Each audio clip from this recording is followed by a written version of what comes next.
وہ کالی بلی اچانک اس کے راستے میں آ گئی۔ رات کے وقت اس کی آنکھیں موتیوں کی طرح چمک رہی تھیں۔ نادر کو نہ جانے کیا سوجی کہ اس نے فوراً ایک پتھر اٹھا کر اسے دے مارا۔ بلی غراتی ہوئی قریبی قبرستان کے راستے پر دوڑتی چلی گئی۔ دراصل وہ اپنے دوست کی سالگرہ سے رات کے وقت واپس آ رہا تھا، جس کا گھر اس کے گھر سے زیادہ دور نہیں تھا، لہٰذا وہ پیدل ہی آ رہا تھا۔ بعد میں اسے اپنی ماں کی نصیحت یاد آئی کہ کسی جانور کو بلا وجہ پتھر یا کوئی اور چیز نہیں مارنی چاہیے، تو اسے افسوس ہوا۔ اگلے دن اس کی نانی کی طبیعت اچانک خراب ہو گئی، لہٰذا اس کے امی اور ابو ان کی عیادت کے لیے چلے گئے۔ امتحان کی تیاری کے لیے وہ گھر میں اکیلا تھا۔ اچانک بارش شروع ہو گئی۔ بادل صبح سے ہی تھے۔ شام سے شروع ہونے والی اس بارش نے اب طوفان کی صورت اختیار کر لی تھی۔ اس کے ابو کا فون آیا کہ اب وہ صبح ہی آئیں گے۔ اب وہ گھر میں اکیلا تھا۔ اسی دوران اچانک بجلی چلی گئی۔ پھر اس نے موم بتی ڈھونڈ کر جلائی۔ ابھی تھوڑی ہی دیر گزری ہوگی کہ اچانک دروازے پر دستک ہوئی۔ اس نے جا کر دروازہ کھولا تو سامنے ایک اجنبی بوڑھی عورت کو دیکھ کر ٹھٹک گیا۔ کون ہیں آپ؟ اور ایسی طوفانی بارش میں کہاں سے آ رہی ہیں؟ وہ ایک پر اصرار ہنسی ہنستے ہوئے بولی، دراصل میری یادداشت کمزور ہے، میں اپنے گھر کا راستہ بھول گئی ہوں۔ ایسی طوفانی بارش میں مجھے پناہ چاہیے۔ صبح ہوتے ہی میں یہاں سے چلی جاؤں گی۔ ٹھیک ہے، اندر آ جائیں، وہ کچھ سوچتے ہوئے بولا۔ اچانک بجلی چمکی۔ اسی دوران اس کی آنکھوں میں ایک عجیب سی روشنی پیدا ہوئی، جسے وہ ہونکوں کی طرح دیکھنے لگا۔ کیا دیکھ رہے ہو؟ وہ اسے گھورتے ہوئے بولی۔ کچھ نہیں، مجھے ایسا لگا کہ جیسے آپ کی آنکھیں چمکی ہوں، وہ قدرے گھبراتے ہوئے بولا۔ آسمانی بجلی جو چمکی تھی نا، وہی چمک آنکھوں میں پڑی ہوگی، بڑھیا مسکراتے ہوئے بولی، اور پھر وہ لاٹھی کے سہارے آہستہ آہستہ آگے بڑھنے لگی۔ آپ یہاں آرام کر لیں، اس نے ایک کمرے کی طرف اشارہ کرتے ہوئے کہا۔ اچھی بات ہے، یہ کہہ کر بوڑھی نے گردن گھما کر اس کی طرف مسکراتے ہوئے دیکھا۔ اس کی مسکراہٹ میں بھی ایک پراسرائیت سی چھپی ہوئی تھی۔ وہ کمرے میں جا چکی تھی۔ وہ بوڑھیا کو کمرے میں چھوڑ کر باہر نکلا ہی تھا کہ اچانک اس کے سر پر بارش کا پانی گرنے لگا۔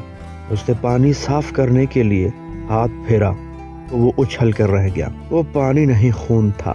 وہ فوراً اپنا ہاتھ صاف کرنے کے لیے غسل خانے کی طرف دوڑا۔ نل کھولتے ہی اس کی آنکھیں جیسے پھٹ گئیں۔ نل کھولتے ہی اس کی آنکھیں جیسے پھٹ پڑیں۔ نل میں سے بھی خون کی دھار نکل رہی تھی۔ یہ آخر خون کہاں سے آ رہا ہے؟ وہ منہ ہی منہ میں بڑبڑایا۔ اچانک اس کے سامنے وہی بوڑھی عورت آئی اور اسے ایک کپڑا دیتے ہوئے بولی، لو اس سے خون صاف کر لو جو تمہارے ہاتھوں پر لگا ہے۔ مگر آپ تو اندر تھیں، آپ کو کیسے معلوم کہ میرے ہاتھ میں خون لگا ہوا ہے؟ اس کے لہجے میں حیرانگی تھی۔ پیاس لگی تھی، پانی پینے کے لیے آئی تو تمہارے ہاتھ میں خون لگا ہوا دیکھ کر کپڑا لے آئی۔ یہ کہہ کر وہ واپس کمرے کی طرف چلی گئی۔ وہ کپڑے سے خون صاف کرنے لگا۔ اسی دوران بادل زور سے گرجے اور بجلی چمکی۔ اس نے فوراً آسمان کی طرف دیکھا تو حیرت زدہ رہ گیا۔ اسے ایک خوفناک چہرہ نظر آیا۔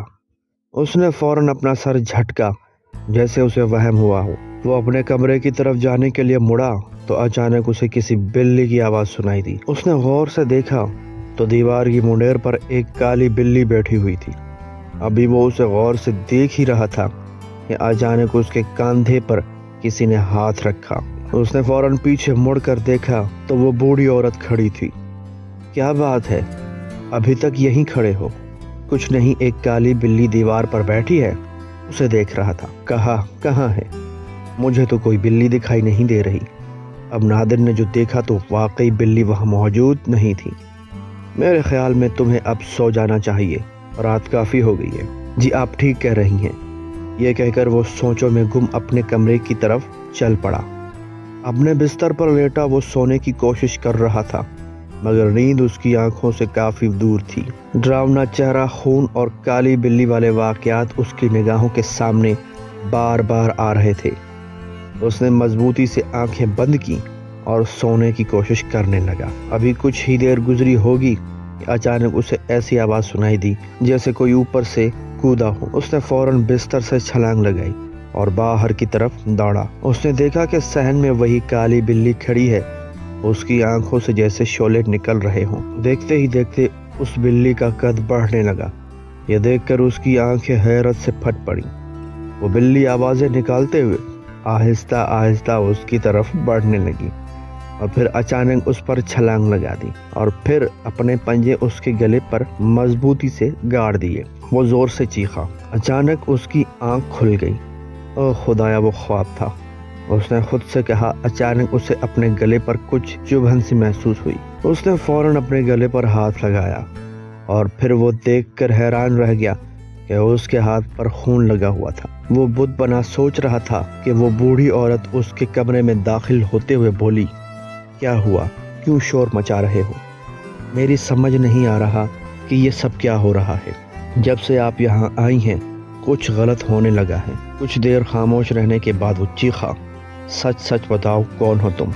یہ سن کر بوڑھیا کے چہرے کے تاثرات بدل گئے۔ لبوں پر پراسرار سی مسکراہٹ ابھری، پھر اچانک اس کا رنگ تبدیل ہونے لگا۔ رنگ بالکل سیاہ ہو گیا، اس کی آنکھوں سے جیسے شعلے سے نکلنے لگے ہوں۔ اچانک اس کی شکل کالی بلی میں تبدیل ہو گئی۔ وہ دھیرے سے بولی، ہاں سچ سمجھے، میں کوئی اور ہی ہوں۔ اس نے ایک زوردار قہقہا لگایا۔ مجھ سے کیا چاہتی ہو؟ میرے پیچھے کیوں پڑی ہو؟ وہ ڈرتے ہوئے بولا۔ جس کالی بلی کو تم نے پتھر مارا تھا وہ میں تھی۔ وہ بلیوں کی طرح میاؤں کرتے ہوئے بولی، تم نے مجھے خواہ پتھر مارا تھا، میں اس کی سزا دینے یہاں آئی ہوں۔ وہ اس کے نزدیک آتے ہوئے بولی۔ اس کی سمجھ میں نہیں آ رہا تھا وہ کیا کرے۔ اچانک اس نے چڑیل کو دھکا دیا اور کمرے سے باہر کی طرف بھاگا۔ وہ فوراً اس کے پیچھے آئی۔ طوفانی بارش اب بھی جاری تھی۔ اچانک اسے وہ لاٹھی نظر آئی جو بوڑھی عورت اپنے ساتھ لائی تھی۔ وہ اس نے جھپٹ کر اٹھا لی۔ یہ دیکھ کر چڑیل جہاں تھی وہیں رک گئے۔ یہ لاٹھی مجھے دے دو، وہ غراتے ہوئے بولی۔ پھر اسے ایک کپڑا نظر آیا جو بوڑھی عورت نے اسے ہاتھ سے خون صاف کرنے کے لیے دیا تھا۔ اس نے فوراً کپڑا اٹھا کر لاٹھی میں باندھا اور باورچی خانے میں آ گیا اور اس کپڑے کو آگ لگا دی۔ اب اس کے ہاتھ میں جلتی ہوئی لاٹھی تھی۔ یہ دیکھ کر چڑیل پیچھے ہٹنے لگی، جبکہ نادر اس کے نزدیک آتا گیا اور جلتی ہوئی لاٹھی اس کے جسم کے ساتھ لگا دی۔